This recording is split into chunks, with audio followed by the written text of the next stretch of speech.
Auzubillahiminash-shaytanir-rajim. Bismillahir-rahmanir-rahim. In the name of God, the most beneficent, merciful. मैं doctor Mohammed Abdul Rafiq, advisor to Shahjahan Institute of Medical Sciences and with Dr. V.R.K. Women's Medical College.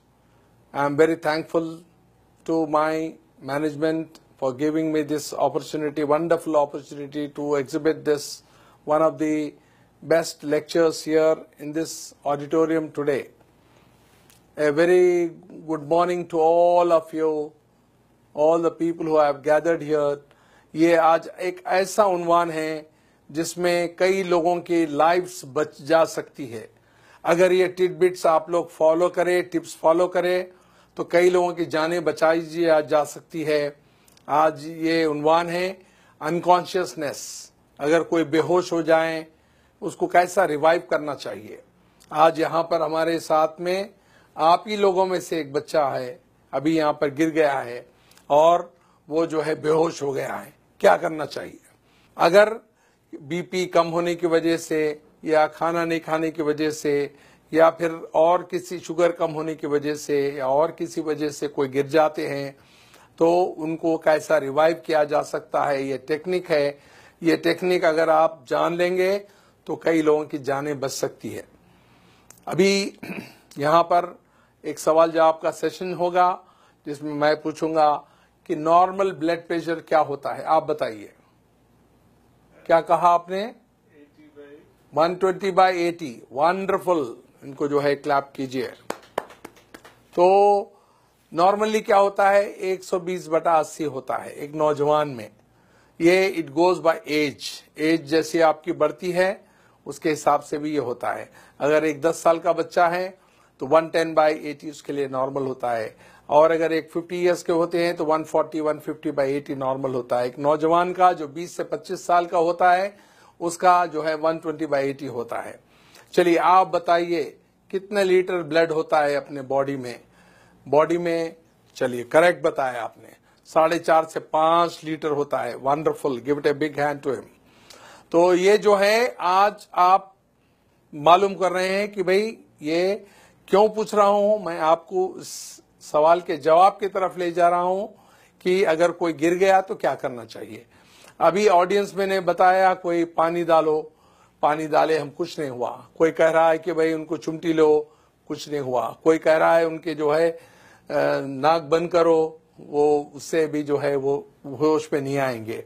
ये तमाम ऐसे सवालात है जो हर school में, हर जगह पे, हर जो है प्लेस पे लोग ऐसी गलत फहमियां हैं उनके पास कि भाई कोई गिर जाते हैं तो उनको क्या करना चाहिए। बाज ऐसे जवाब भी आते हैं जिसमें चप्पल रखने के लिए कहा जाता है, और जो है कोई कहता है कि भाई उसको जो है मिर्ची लगाओ, और कोई कहता है कुछ और लगाओ, तो कोई प्याज सुंघाने के लिए कहते हैं। ये सब जो है गलत फहमियां हैं हमारे जहन में। चलिए हम आपको बताएंगे सही तरीका क्या है। कोई अगर बेहोश हुआ है तो उसको कैसा रिवाइव किया जा सकता है। अभी मैं जो आपसे सवालात किया हूं ये तमाम वो जवाब की तरफ ले जा रहे हैं आपको। अभी एक सवाल कर रहा हूं कि 3 ऐसे वाइटल ऑर्गन्स बताइए जो हमारे जिस्म में हैं। एक है, हाँ वंडरफुल, करेक्ट बोले आपने, heart, wonderful. Second, brain, wonderful. Third, kidney, very good.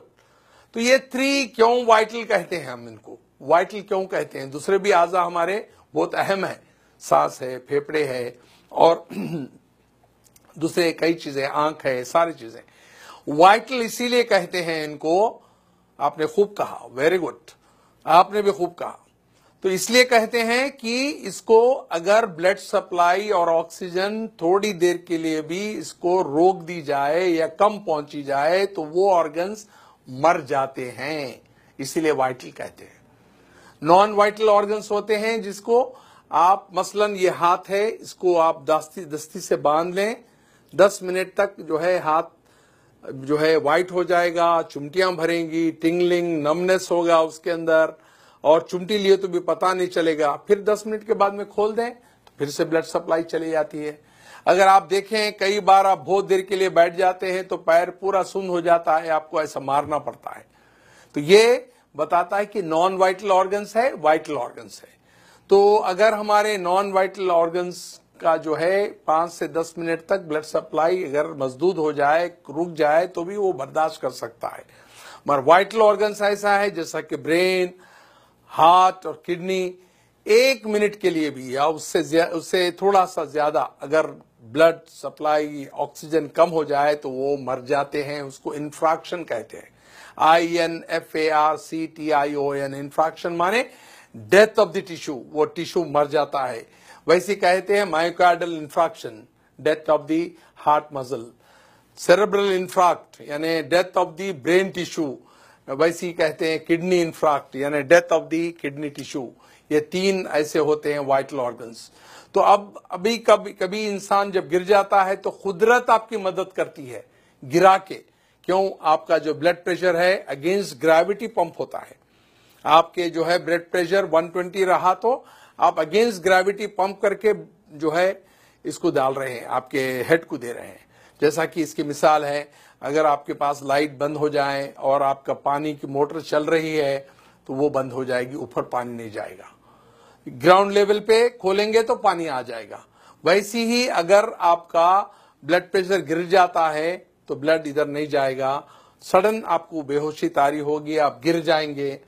तो कुदरत आपको रेस्टोर करती है आपके वाइटल ऑर्गन्स को लिटा के। हम अपने नातजुर्बेकारी से, हमारी जो है इलिटरेसी से या कम इल्मी से हम उसको उठा के बिठाते हैं, जिससे डैमेज करते हैं। तो हम करना क्या चाहिए? वेरी गुड, क्या करना चाहिए? आप कह रहे हैं कि ये दोनों पैर ऊपर उठाने के लिए कह रहे हैं। इससे क्या होगा? इससे ये होगा कि जो ब्लड 2.5 लीटर्स इनके लोअर पार्ट में हैं वो वाइटल ऑर्गन्स में जाएगा और ये 2 मिनट के अंदर उठ के बैठ जाएंगे। एक छोटी सी टेक्निक मालूम होने से आप कभी भी कोई आदमी लेट जाता है, गिर जो है बेहोश हो जाता है, तो आप उनके पैर दोनों ऊपर उठाना चाहिए। जो 2.5 लीटर ब्लड आपके पैर में है वो सिर के तरफ जाएगा। नॉन वाइटल ऑर्गन से वाइटल ऑर्गन्स को ब्लड जाएगा, वो 2 मिनट में उठ जाएगा इंसान। और जब कोई बेहोश होता है तो ये हमारी जो टंग होती है, जबान होती है, वो पीछे जाके सांस की नाली को पैक कर देती है। तो करना क्या चाहिए? जब कोई लेट जाता है, बेहोश होता है, तो उसकी मुंडी जो है, गर्दन जो है एक तरफ पे पलटाना चाहिए ताकि आपका एयरवे रेस्टोर हो जाए।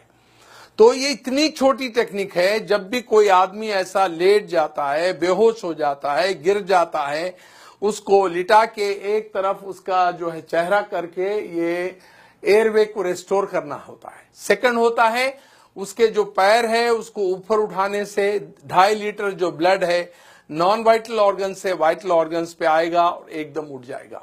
मैं आपको चंद मिसालें ऐसी दूंगा कि एक बार फ्लाइट में एक मेरे स्टूडेंट चल रहे थे जो मेरे से ट्रेनिंग लिए हुए थे, और उसी फ्लाइट में एक बूढ़े आदमी गिर गए बेहोश होके। तो फ्लाइट अटेंडेंट जो थी, एयर होस्टेस, उसने ऐलान किया कि is there any doctor in the flight who can revive this patient. तो देयर वाज नो डॉक्टर, पर ये जो आदमी थे डॉक्टर नहीं थे, मगर वो मेरा लेक्चर अटेंड किए हुए थे। उन्होंने कहा कि even though I am not a doctor I can revive this patient. उसने उसको अलाउ नहीं किया। जब उनकी हालत बहुत खराब हो रही थी तब उन्होंने चीख के कहा still I can do it. Then उनको जो अलाउ किया, उन्होंने उनका जो फेस है एक तरफ टर्न किया, जिसकी वजह से एयरवे रेस्टोर हो गया, और उनके दोनों पैर उठाए जिसमें 2.5 लीटर ब्लड था वो उनके वाइटल ऑर्गन्स को गया। 2 मिनट में वो आके वो पैसेंजर के बाजू बैठ गए। The whole flight gave it a big hand and a clap किए। और उनके रिलेटिव्स जब एयरपोर्ट पे उतरे तो दिस जेंटलमैन टोल्ड, ये बोले उन्होंने कि वे मेरे जो ट्रेनर है डॉक्टर रफीक साहब हैं। Then they called me from the airport, और वो कहे कि भाई हम आप 200-300 किलोमीटर ट्रैवल करके आएंगे, आपको गारलैंड करेंगे, आपको स्वीट्स देंगे। मैं कहा वो हमारे दोस्त को दे दीजिए आप, और मेरे को मिलने के बराबर है। और ऐसे कई वाकयात हुए हैं ऐसे कई ऐसे इंस्टेंसेस है जहां पर कई लोगों की जान जो है बचाई गई है। एक बार भयानक एक्सीडेंट हुआ रोड पे, हम लोग जा रहे थे और वो लोग जो है खून में लुथपुथ थे, यानी they were in the pool of blood, unconscious.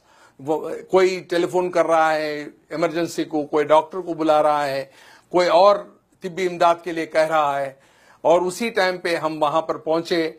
मैंने ये छोटी सी टेक्निक अपनाई, उनका चेहरा एक तरफ किया और फिर पैर ऊपर उठाते वो 2 मिनट में उठ के बैठ गए। The whole crowd gave it a big clapping hand to me.